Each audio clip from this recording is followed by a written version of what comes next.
Hello, everyone, and welcome to the RSNO's first Chatinée of 2021. Happy New Year as well. So, I have with me here today three composers who have written pieces for our Scotch Snap series at the RSNO. And I also have Bill Chandler with us, our executive artistic director, or something like that. I think the title is. I can't remember exactly how it goes, but that's basically what he does. The composers who are with us are Chris Gough, who happens to be the principal horn of the RSNO as well. Hello, Chris. I wanted to ask you if you have developed any new hobbies throughout lockdown, anything special you want to share? Ooh, new hobbies. It feels like everyone in Glasgow's adopted the hobby of walking. I think probably walking around the park because there's nothing else to do at the moment. So I'd say probably walking. I think that's the newest of hobbies that I've started. Okay, well, me too. It's a good hobby to have. How about you, Errollyn? Any new hobbies? I can cook now. You can. Okay. You never tried it before. What I mean is I used to just assemble things. Now that I can start from scratch. Good. I didn't cook much before now. That's good to hear. And how about you, Richard? Well, I don't have anything new, but I made a resolution to get better at playing chess because I learned when I was a kid, I was about 10 years old. And all these years later, I pretty much play at the same level. So I signed up for chess.com and I've been doing some of their tutorials. But I must confess, I have no natural ability whatsoever, but I'm going to pursue it as far as I can. Well, that sounds very interesting too. I'm sure there are some of my RSNO colleagues on there as well, so you might meet some of them there incognito as well. Who knows? How about you, Bill? Hobbies. Yeah, the thing is, lockdown for me, whilst there haven't been the sort of concert activity that everyone is so used to, and it normally keeps us all very, very busy.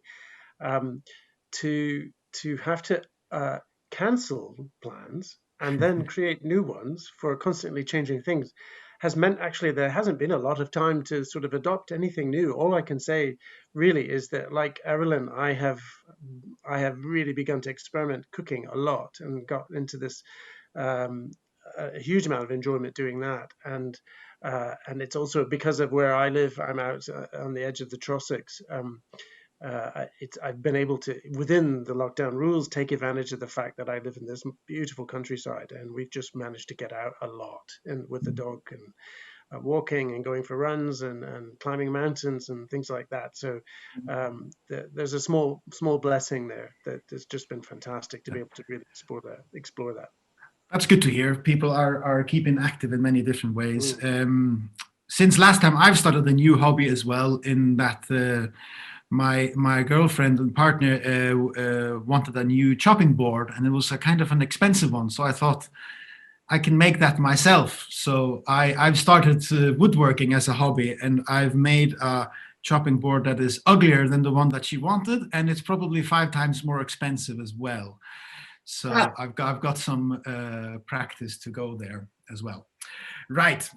We're here to talk about the Scotch Snap series, and I'd like to ask Bill first to quickly explain what the Scotch Snap series of pieces in our digital season is all about.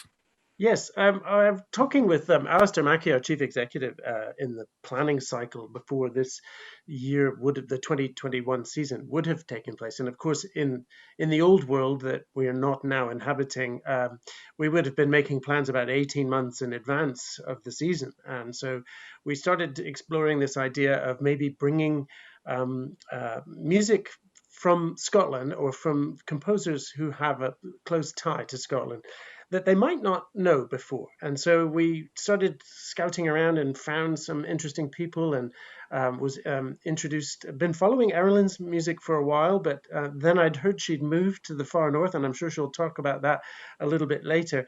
And I thought, fantastic, not only can we program her music, but she can also fit into the Scotch Snap series as well. So it was something that kind of felt like a natural fit. And one of the things that we were really trying to do also was to bring music from composers with the Scottish Association that we maybe didn't know very well and hadn't heard very much music before. And Chris's work is something that we knew Chris was a talented arranger and plays jazz piano in the jazz band, the big band, the RSNO big band, and is multi-talented. But what we didn't realize was in his kind of pre-lockdown project that he took himself away, and I'm sure he'll talk about that a little bit later, but came back with amazingly developed abilities as a composer in his own right, and we've just been delighted to explore that. So the idea was to also bring in some other voices, and we were meant to have, in a non-lockdown world, we were meant to have two commissions, one by young Scottish composer Jay Capperell and another one by Dave Fennessy, both with our Royal Conservatoire of Scotland associations. Those pieces are big pieces, and we've actually decided to put them off into the future a little bit, so they get their proper world premiere down the road. And then we also had two other pieces, which I'm hoping you will be able to hear when we finally launch our digital season 2, which is coming up soon. It'll happen in this spring. Details of that coming soon, but they will include two pieces from a set of compositions that was actually organized by Sir James Macmillan. In fact, Jimmy doesn't have any music in this series at all, but he does cast a long shadow over this series because there are a lot of associations, a lot of the ideas and some of the music that we have been investigating came about because of some of the work that James has done in the past. Two pieces from his St Kilda Songs project. This abandoned island in the Northwest Atlantic. In fact, it's kind of on the way to your home, isn't it, Dávur? On the way to the Faroes. And there are two songs that have been arranged by two Scottish composers who come from maybe non-classical backgrounds that we maybe don't know their music quite so much. One, a very famous film composer, Craig Armstrong, who splits his time between Glasgow and Los Angeles, and he arranged one of them. And Christopher Duncan is another local, very young composer who actually makes his living as a singer-songwriter and has written some smash single hits for some very, very popular singers around the world. And Christopher has such varied interests. He's interested in writing music for people living with dementia, and then writing fabulously successful pop songs, and then arranging music as well. So really another multi-talented Scot. And then, so some of these pieces we'll see in the digital season. Some of these pieces we'll see in the future seasons, and then some of them, the composers that we have here, we have already heard their music in the digital season. So I'm really looking forward to them talking about that. Good. And before we move on to speaking to them, we should also probably mention that this whole series has been sponsored, and we are grateful to the John Ellerman Foundation. Am I correct? That's exactly right. Yes, John Ellerman Foundation has been just crucial to this project and a fantastic supporter. Very enthusiastic and very engaged in discussions with us around this project. We had a long chat with their board about the whole idea and how we were going to go forward. And we look forward to continuing this series in the future as well, and engaging with them to continue to have this. And also the very composers that we've been working with. It's been just a fantastic experience to learn more about their music, and we look forward to exploring even more of it in the future. Brilliant. Thanks very much, Bill. I would like to start with speaking to Chris Gough. Chris Gough is principal horn of the RSNO, of course, and me and him studied together. So before any of us had any jobs, I already knew that Chris Gough was very talented, and I'm happy to see that a lot of his talent is getting a little bit of a platform now, especially during lockdown. I think Chris has been extremely active, and I've loved hearing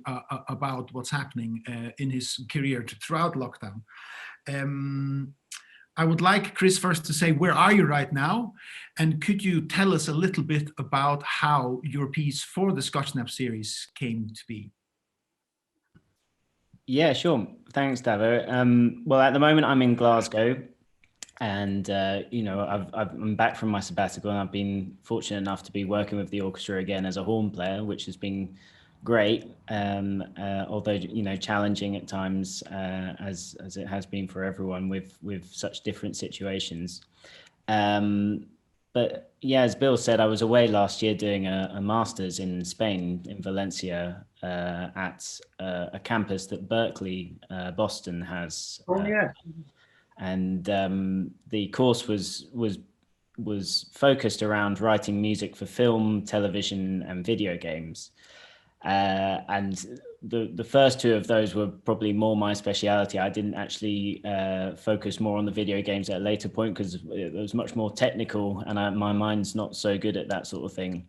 But certainly the film and TV thing, I did a lot. And in this course involved all sorts of things like orchestration. Bill mentioned mock-up earlier in basically creating a sort of the idea of what your piece is going to sound like for directors, using sampled sounds, all these sorts of things, orchestral sounds, and lots of composing basically. And so when I got back, I had a few projects on the horizon, but it came to a point where I think there was maybe something changed in a program that presented a gap for these Belarusian folk songs that Alexei ended up playing. And it was during a time when there was a lot of stuff going on in Belarus. There were a lot of protests, a lot of violence. And Bill approached me with some of these songs. They'd had this idea to put a piece where Alexei could show some sort of protest with the orchestra, that wasn't just sort of a vocal protest, but, instead a musical protest. And the idea was, as Bill said, I think most of the people knew me as a kind of arranger rather than a composer, because that's the sort of little bits and bobs that I'd done for the orchestra in the past had been arrangements for the education departments, things like that. Actually, I'd always composed, but it's something I've kept quiet, and sort of kept burning along. But it's always something that I'd wanted to develop a lot, and that's why I took that year last year to go away and develop it.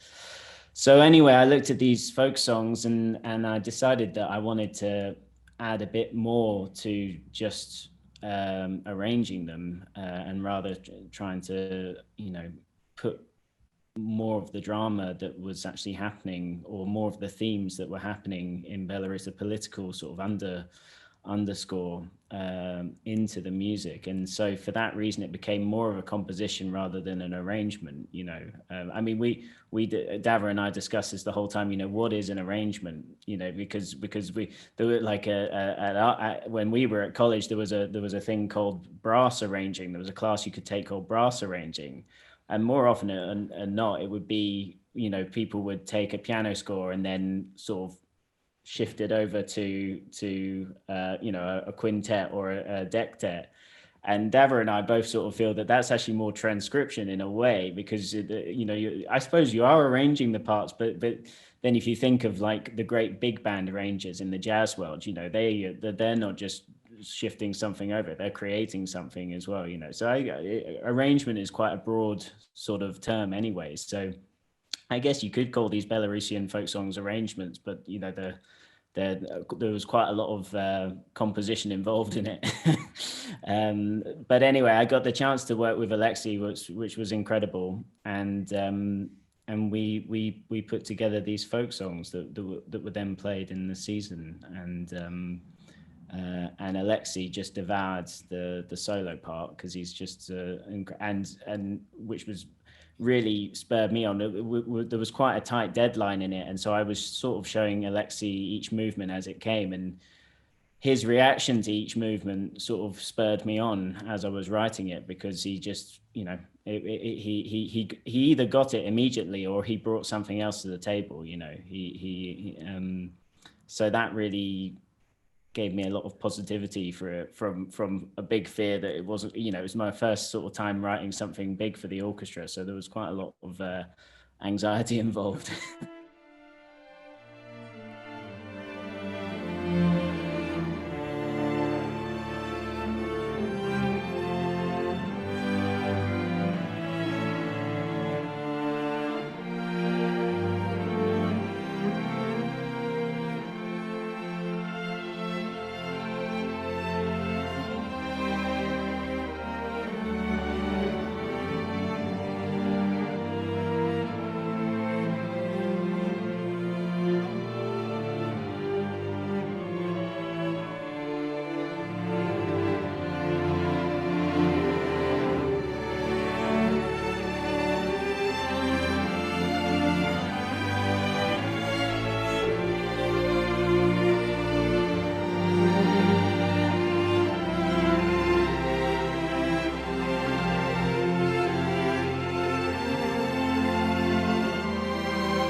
That's what I like seeing this piece being created, because it was kind of being created in front of my eyes, as in I wasn't sitting next to you when you were composing, but I could follow from day to day. And it happened in a way that maybe it doesn't happen very often anymore, in that you were in direct contact with someone who it was written for, and you were directly making it just there in front of us. And, trust Chris for this. You ask him to do a transcription and he'll give you a whole composition. His piece is absolutely fantastic. I've heard stuff that Chris has done before, but I think that in this Belarusian folk songs, you can I heard something new in what Chris Gough does as well.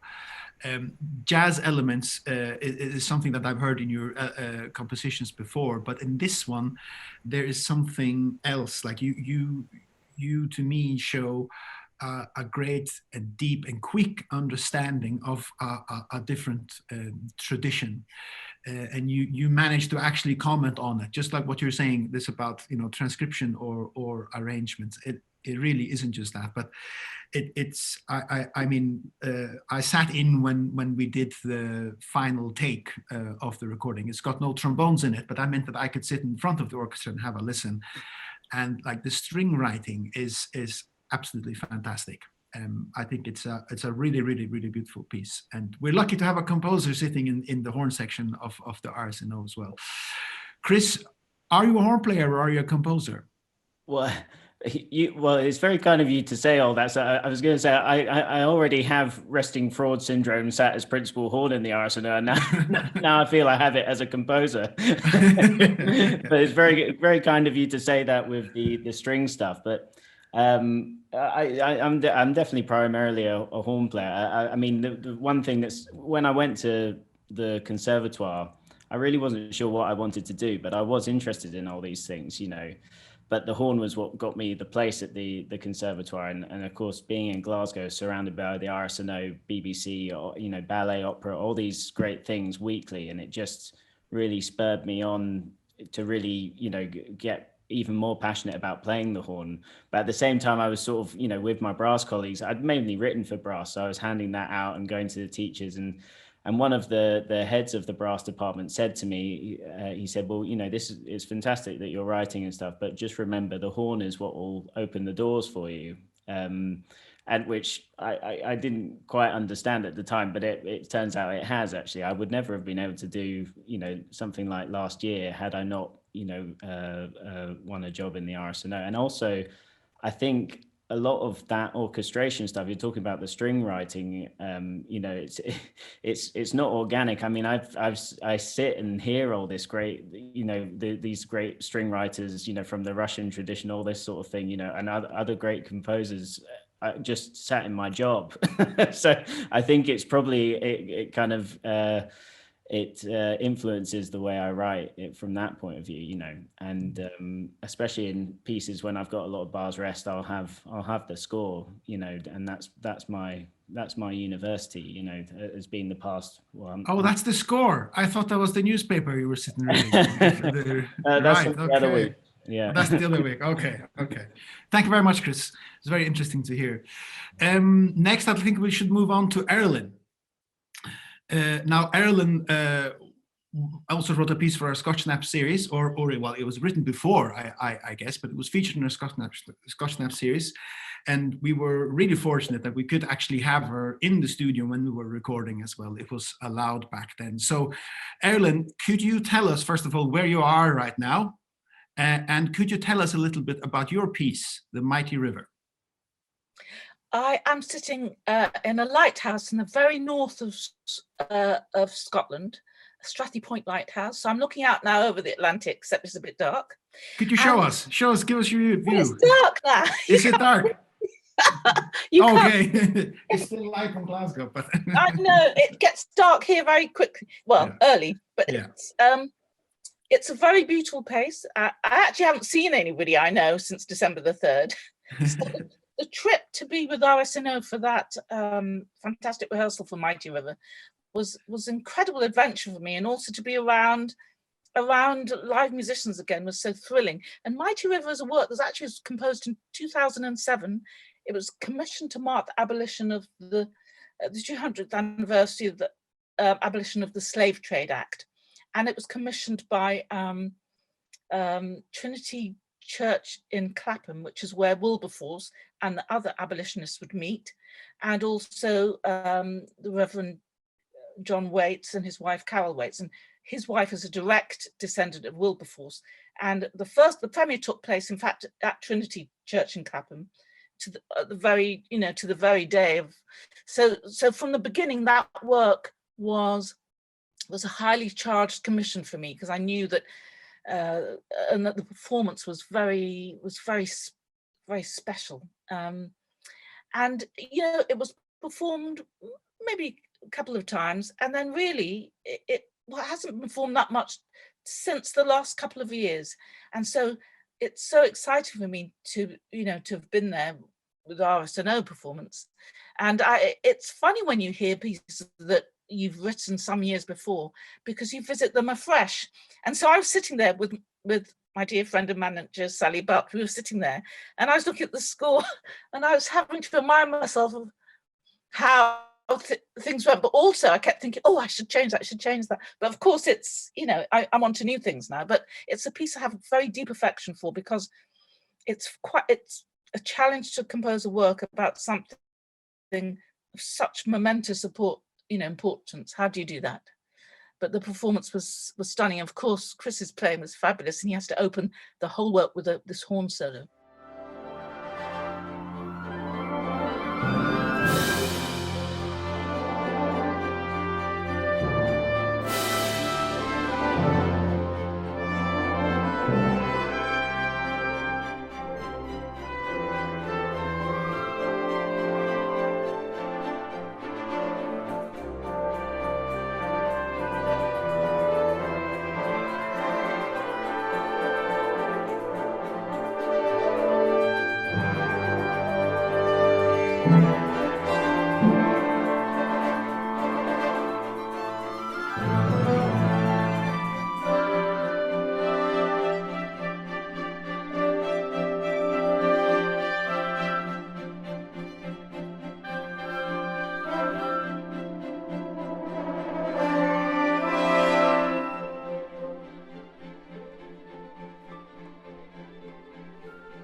It's particularly what I liked about your piece as well, how it is sort of a very, very big circle that comes around again. It has a sense of inevitability about it.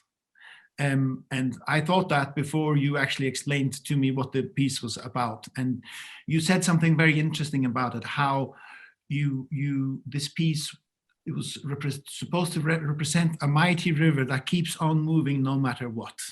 You can't stop it at all. It was supposed to represent something that was going to change no matter what. Is that a fair interpretation of what you wanted to do with that piece? Yes, you said it exactly. I was thinking about freedom, and that how in each human being it's an innate instinct to be free. And the other thing about this piece, it was being performed, wasn't in a traditional concert hall with lots of people who weren't necessarily music specialists. So this piece has a very particular outward looking, it was a public commission, and it's very, what's the word? It has many tunes in it, and the message in it is what's so important, I think. There's a particular tune in it, which we had a question registered before the Chatinée from someone. We had one question, it was for you as well. Amazing Grace features in it.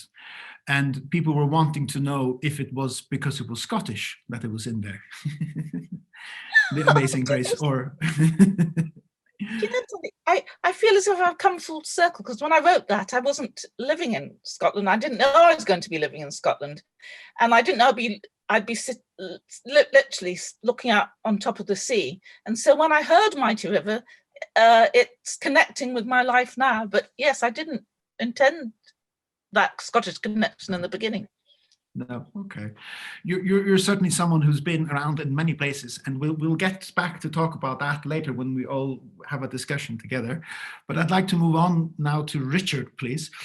Richard is joining us from across the Atlantic. He wrote a piece called A Mask in the Mirror, which was performed on Friday on our digital season. I hope most of our listeners were able to join us for that. And Richard, could you tell us where you are right now? Tell us if it's sunny where you are, and tell us a little bit about your piece. Okay, well, I live in sunny San Diego in California. And as we're speaking, the sun is appearing. It was dark before, now it's coming up, it's getting warmer. It's an excerpt from what's always a suite from my opera called The Mask in the Mirror, which is about the life of the African-American poet Paul Laurence Dunbar. He had a short, successful and tragic career. He was born in 1875 and died in 1906. So I set one of his poems to music. It was a lot back in the late 90s.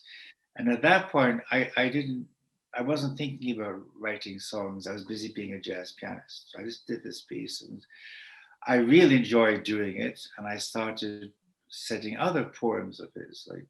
After that, I did the most famous one called We Wear the Mask.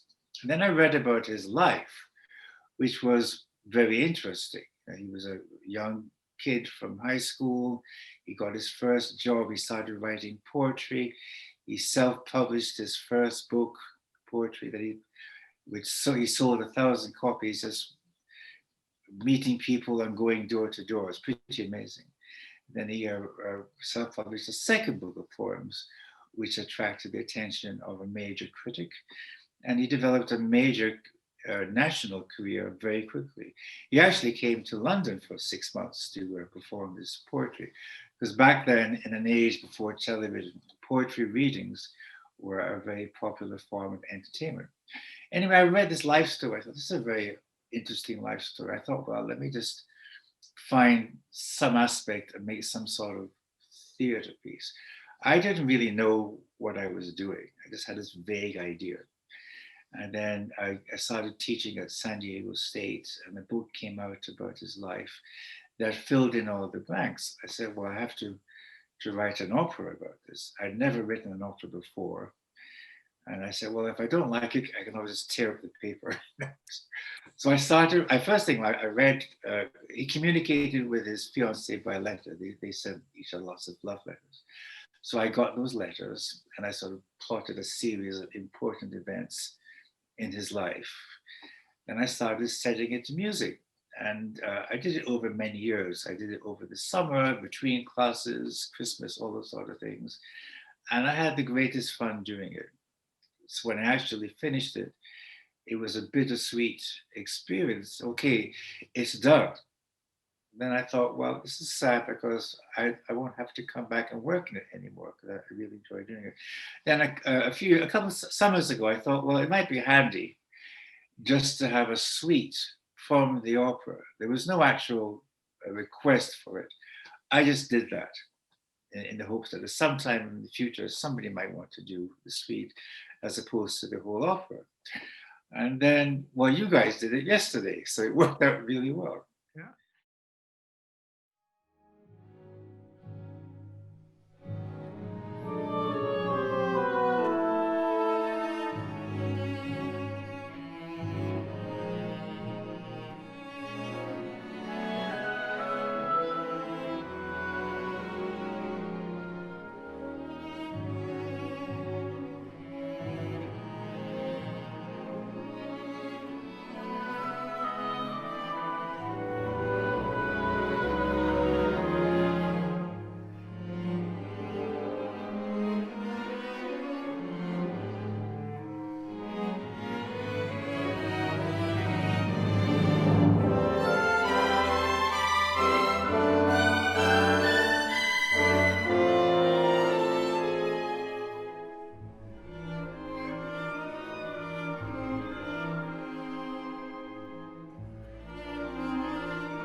An absolutely fantastic piece as well.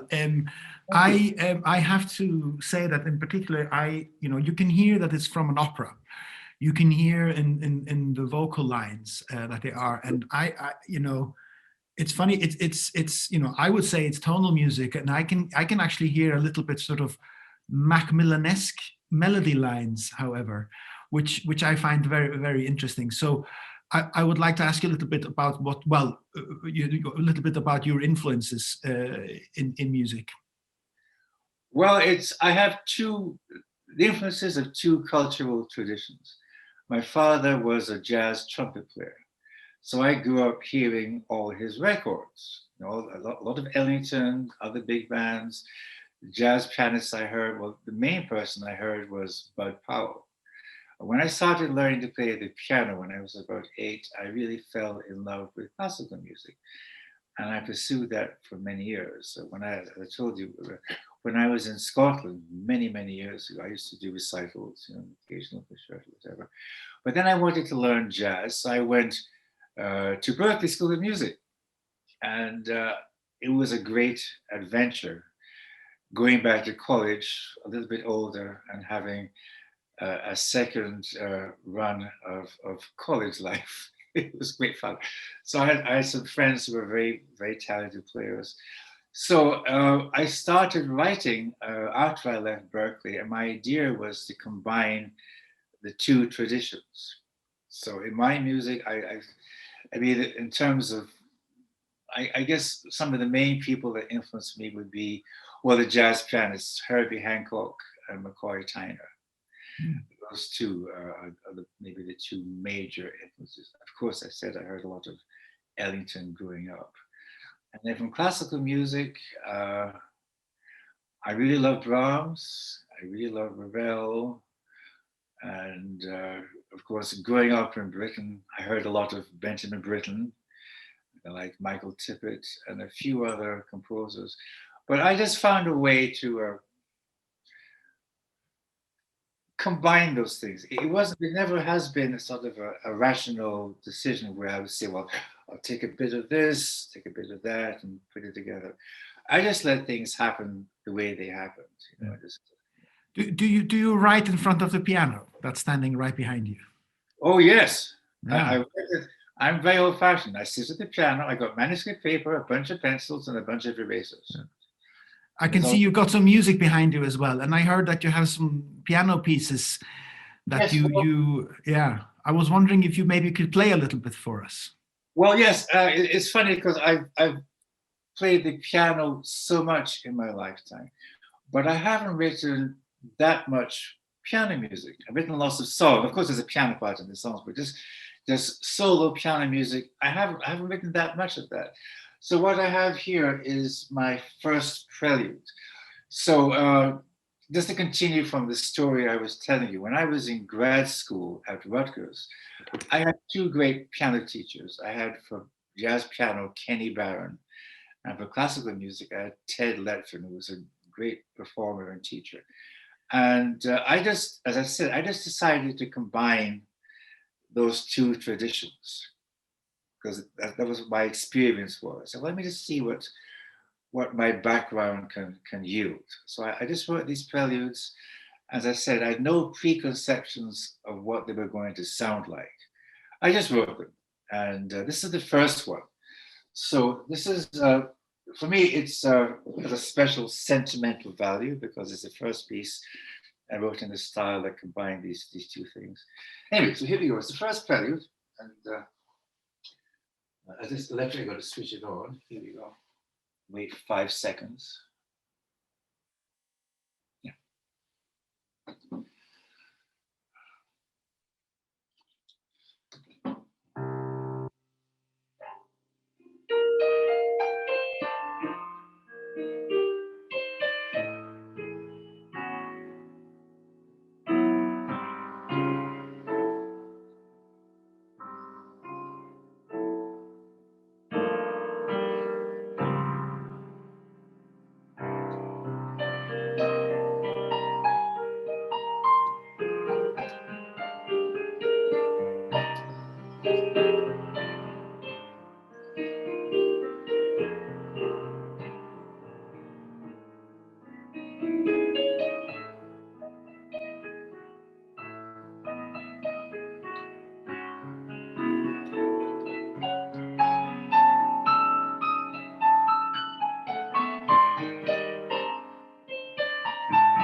Thank you. Fantastic. Thank you very much, Richard. My That was pleasure. beautiful. And it's lovely to actually attend a live concert for the first time for a very long time. And it's amazing it can actually be done on Zoom. We should try it with the whole orchestra. That's beautiful. I would like to ask all of our composers and Bill a question as well, which I'd like to move on to. But before we do that, we have organized a little poll. I have a question for all of our listeners. So a question is going to pop up on your screen a little bit. And the question is whether you think that the greatest music in the world has already been written or it still is to come. I was really worried about this question because it can sound a little bit contentious, but I actually think it's interesting to see what people answer to this before we move on in the discussion. So you have a question in front of you. You can tick your option, and then when the answers are in, we are going to get a result pop up right in front of us, which should be pretty soon. The reason why I'm asking this question is because I would like to know from our composers and from Bill how music gets created nowadays. For example, if someone asked me how, oh, here we go, here comes the results. Oh, look at that, that's fantastic. an interesting number, and from the numbers, I would say it's probably a very honest response. So that's good, we'll get back to that. When if someone asks me how you become a composer, I would probably say, you go to college and you write a lot of music and you try and get picked up. And there's this very regimented way of how you become. But when I speak to actual composers, like the ones in front of me here, I see that their roots are never standard. They're always completely wild. Often music gets picked up. Well, first of all, the music has to be good, but you depend on a little bit of luck as well. Yeah. And especially music which gets played by a symphony orchestra. How does it get created? How do you get to that point as a composer of writing for an orchestra? Would any of my composers like to answer that?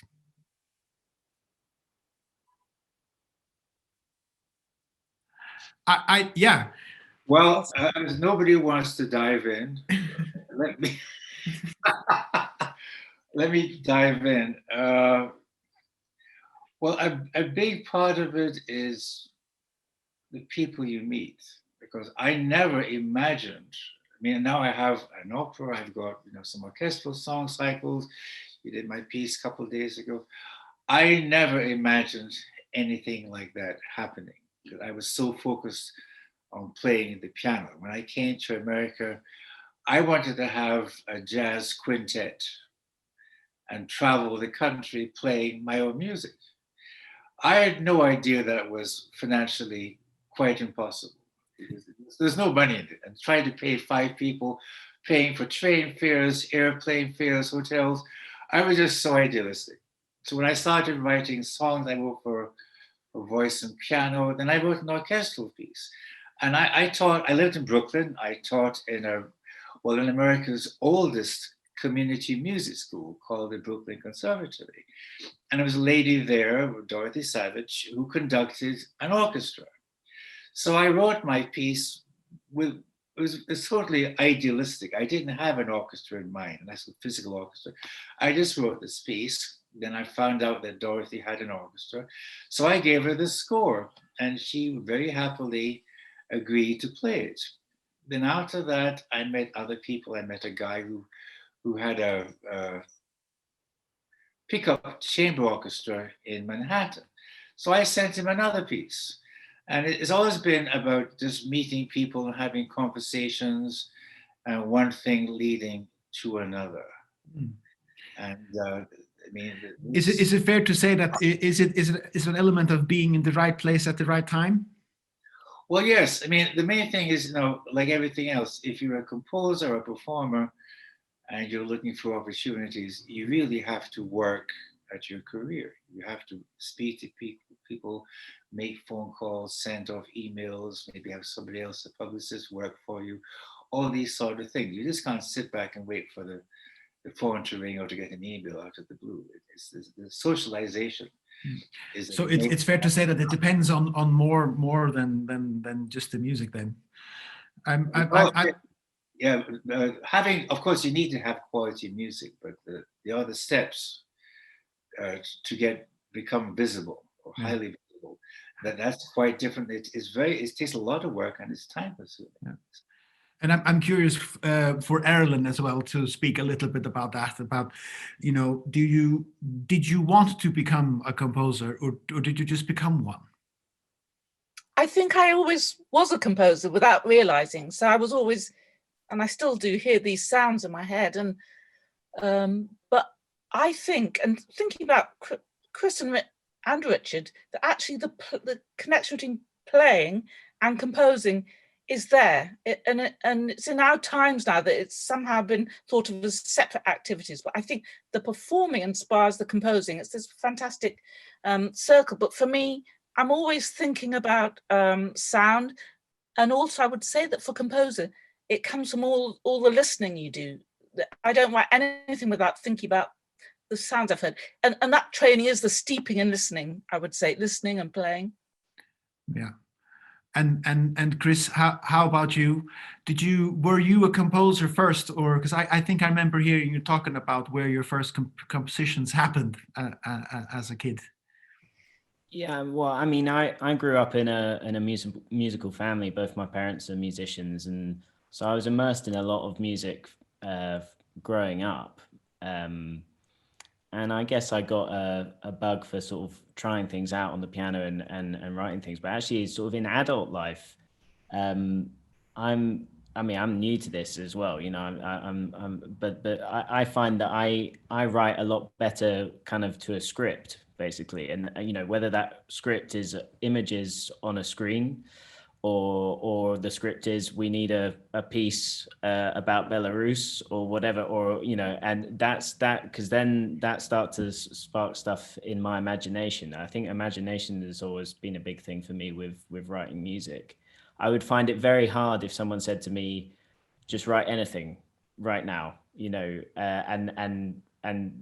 because I think I'm more aware of that. I've sort of absorbed quite a lot of music over the years.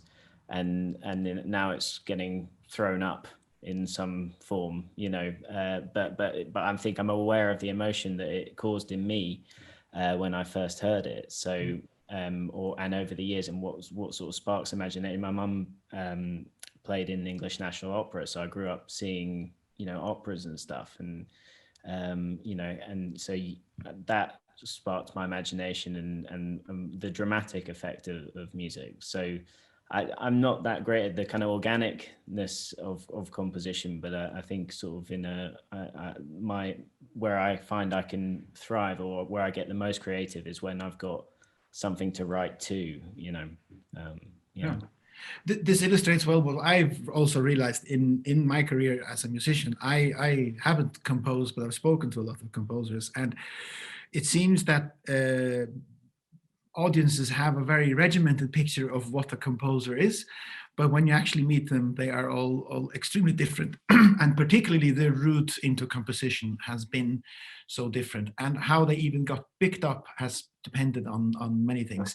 Can I just remind our audiences to send in their questions now as well? We're getting a few, but I'm sure there are some other things you'll want answered, and we'll ask them of the panel as well. But before we do that, I think we should speak to Bill as well, because one person that's very important in deciding what music we get to hear or not is Bill.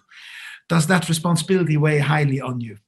Are you scared of missing the next big thing? I've never had that question before. That's interesting. Responsibility? Actually, do you know, for me, I had a long career as a player. And when I think back, I've never really think of myself as a composer. Having said that, it wasn't long ago, my dad was clearing out his attic and he found some pieces of sheet music that I had written at the age of 8 or 9, where I'd written my own songs for the violin that I had played. And they were all written in different colors crayon, actually, on a piece of paper. So he's kept those, and I'll see. And then, as if I'm really thinking back, actually, as a player, I've always worked with composers. When I was studying at college, university, my teacher was a great Romanian Israeli violinist, Sergiu Luca, who always impressed upon all of his students to have to learn how to have a dialogue with the composer and how to have a relationship with the composer. So it was a prerequisite in all of our recitals that we had to actually work on a new piece of music and we had to work with the composer to perform it as well. And so we started to become collaborators. And I never saw myself as a collaborator, but I took that through my whole career. And playing in an orchestra, I maybe didn't have the opportunities to sort of pursue that kind of level of collaboration, but I did in my string quartet and I did in recitals and things like that. And we were commissioning new music from composers all the time and working with them and in dialogue with them. And then now in my new role as an artistic planner, I think the most exciting thing is to have the freedom, the creative freedom to work with ideas. And so a lot of the composers that I speak to is to actually find a reason for something to come into being. And sometimes it comes from composers, and they bring they've been hatching this idea. And one of the Scotch Snaps we're going to hear next season is an idea that Dave Fennessy brought to me, where he wanted to write a piece of music that kind of amplified the times we live in, this era of protest. And of course, this was before the Black Lives Matter thing started and before a lot of the protests around climate change had already been taking place. And then, of course, all these countries that are suffering in various dictatorships and the voice of the individual became important. And Dave wanted to write a piece of music that kind of celebrated a Glasgow story, which was the fact that the last time that the Riot Act from George I, 1714, was ever used in law was when Winston Churchill was Home Secretary and crushed a Labour revolt in 1919, and it happened in George Square in Glasgow. And so Dave wrote this piece that you're going to hear it eventually, but it's for a very large orchestra because I told him it was going to be put in the same concert as the Rite of Spring. So imagine giving a composer that say you can have 5 of everything in the wind department and you can have as many percussion as you like.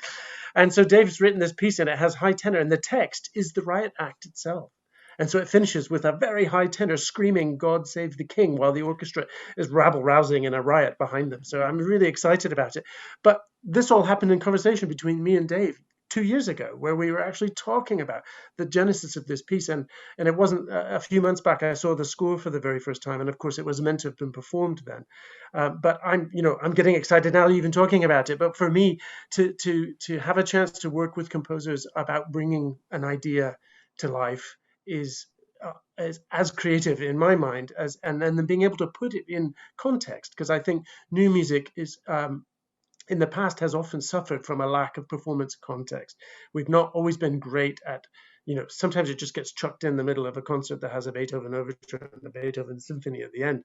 But in actual fact, if you can tell a story across an entire concert, and a piece of music is one part of that story. So you can have a story within a piece of music, you can have a story within a whole program, you can have a story within a whole season. And I think in a way, that's what we've been trying to do, is tell stories throughout this lockdown. And it's given us an unusual opportunity, and I do see this as an opportunity to break the cycle of planning 2 years in advance and instead actually react to real-time events. So we've had some pieces in our season, in this digital season, that are coming from voices that we haven't heard before, diverse voices and backgrounds.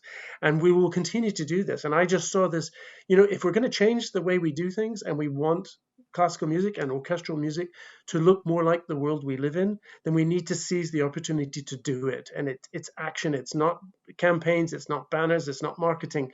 It's actually just playing the music and bringing these voices to the table that we can offer. And I think, the society's ails and issues need discussion, and we as musicians and as artists and composers have a responsibility, I think, to provide a platform for these issues to be discussed and to bring as many different voices as possible to the table. So that's what gets me fired up about my job that I have now, and working with these composers here in this room today and others going forward is one of the most exciting things that I get to do.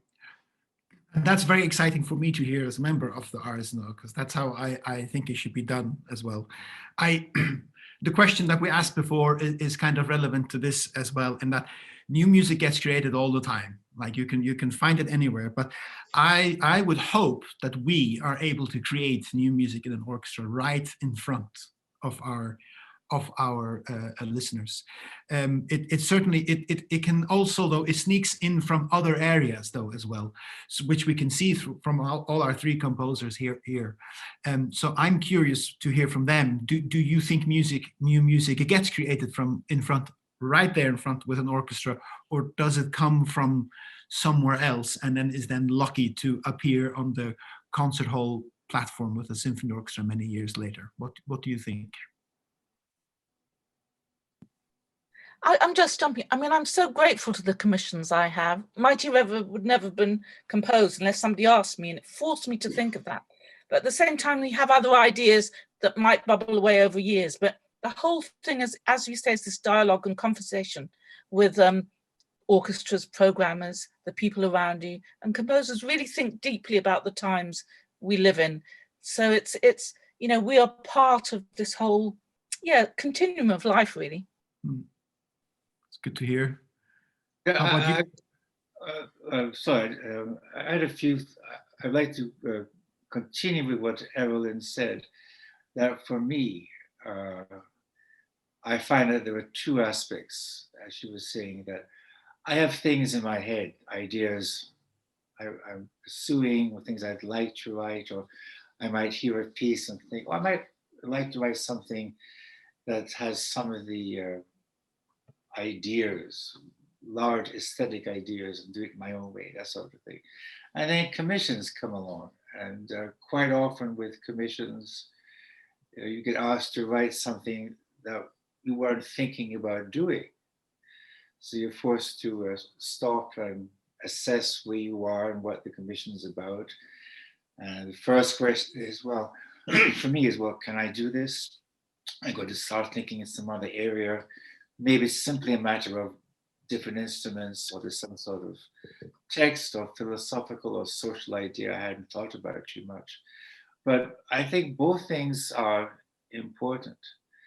I think one of the things that is really important, especially when we compare the music of the past with the music of today, that composers, like everybody else, are social beings. We are aware of the world we live in. So that is a big factor that plays into how we write and what we write. And one of the problems I had as a student is that I was taught about the dead greats, and they were presented as icons. They were just people of genius who were wonderful sonatas and symphonies and string quartets. But we didn't hear too much about how they lived their lives, what was going on with them on a personal level or a general social level. But as we can see now, because we're forced to see now because of Black Lives Matter and other things, that we do live and work in a social context. And if you really are a talented composer or artist in general, then the life and times that you experience will come out in your music, one way or another. That's good to hear. Beautifully said. And how about you, Chris? Does it come from somewhere else, or are we able to create it in here, right in the business that we're in? Well, I was going to say, can maybe answer it both as a player as well, because I feel like a lot of these pieces are just vessels for how everyone's feeling in the moment. My brother's actually a jazz trumpeter, and he was telling me about a group of jazz musicians who, as a sort of performance art thing, they tried to recreate, they re-recorded Kind of Blue album, and literally note for note, really as precisely as possible. And of course, the outshot of it was, you can't recreate it, because all those musicians, that time in history, it's all, obviously they were improvising a lot of it, but you can't recreate it. You don't know what they had for breakfast that morning, what was going on in their personal relationships. So in a way, even a lot of the pieces of the past still remain relevant and special, and that's the importance of live music, because they change when we play them, when we bring them back to life in the concert hall. Then I guess with new music, yeah, it's already been said. I think everything that's happening in the world, it seems that music seems to turn a corner as the world changes, turns a corner, and has done since music existed. It's come with, sadly, it changes with a lot of pain and anger and all these horrific things, but it's almost the antidote to it, or the release of it, I suppose.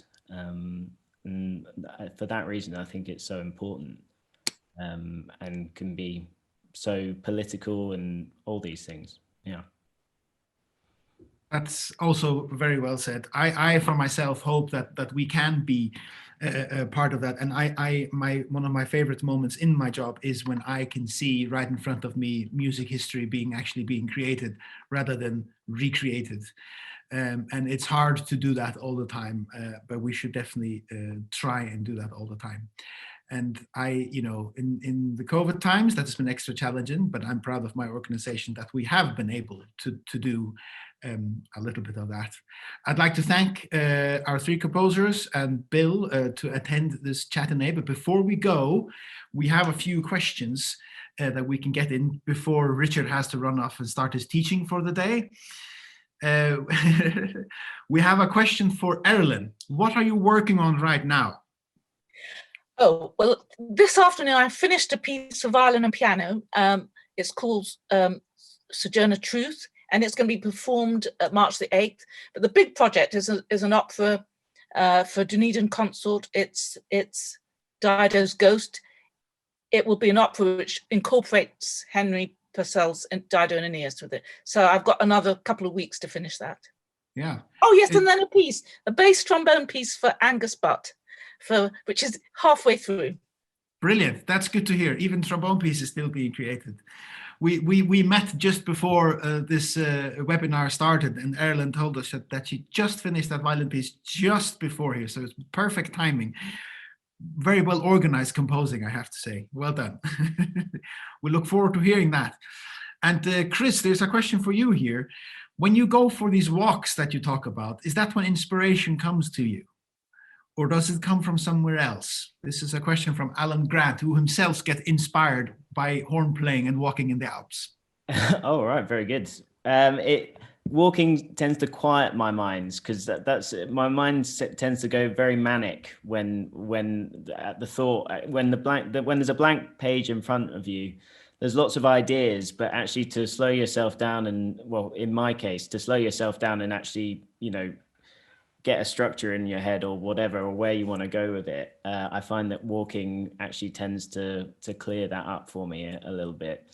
I wouldn't say it necessarily, that's not necessarily when ideas come to me. I sit at the piano quite a lot as well. It depends. It can do. I suppose there's no kind of method, but certainly it quiets my mind and gives me time to sort of just construct a structure in my head before I start a piece, or while I'm writing a piece, where to go next. Cool. Interesting. We also have a question for Richard, which is a little bit along the same lines. Where did it go? I have it on my here. From Bill Doggett, who wants you to talk a little bit about your use of harmonic color in your writing.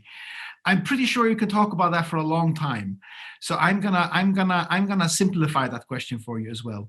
Does the color exist in your head before you write it, or do you make it up in front of that piano that we heard before, right as we go? Do you use experimentation, or does it just come out in perfect form? That's a great question. The simple answer is that's how I hear music. I know there are people who sit down at the piano, they kind of fool around and come up with sounds. I don't do that. I write what I hear, and I'll hear something, I just play it.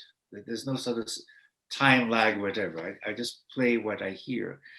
And in terms of the songs, I think it might be worth saying this, that well, everything, harmony, melody, rhythm, I hear those things in service of the text. So obviously, depending on the emotions in the text, then harmony will get more complex or more colorful or less colorful, whatever. But for me, it's purely spontaneous. I don't think about it. It just happens. If I got to think about things, then I would say I'm having a bad day and just stop writing, because I find that if anybody overthinks composing, it comes out sounding scholastic. I want to keep that spontaneity, and in general, I write quite quickly. Then I'll go back after the fact and edit, but I don't judge or overly think anything. I just let it come. Yeah. Good. We have a question here as well from Anthony Connolly, who asks, how does composing or arranging help your musicianship? This question to me sounds like something that many practicing musicians should probably talk about. Can composing help a musician who hasn't composed before? Basically, should I go and try and write a piece myself? Don't know about you, Chris. What do you think about that? Yeah, and I guess sometimes vice versa. I mean, definitely it's in the back of my mind when writing for colleagues of thinking, you know, playing to their strengths as well, not or just thinking, you know, it helps me to imagine my colleagues playing the music, you know.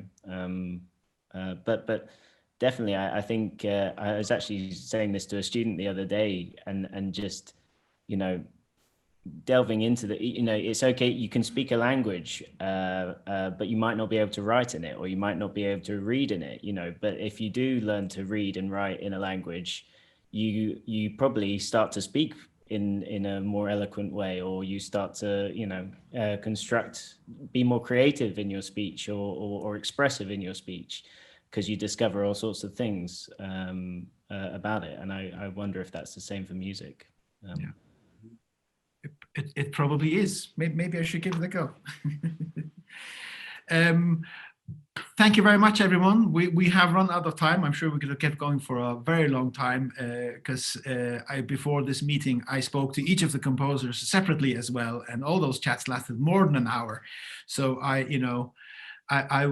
wish we could have talked a little bit more about that, but join us next time when we have a Chatinée. We have nothing's lined up, but I'm sure we're going to be doing them again. And it's fascinating to get to meet people like these composers, to talk a little bit more about music. And I hope the audience agrees with me on that. So thank you very much, Chris. Thank you, Errollyn. Thanks, Richard. And thanks, Bill. We'll see you next time.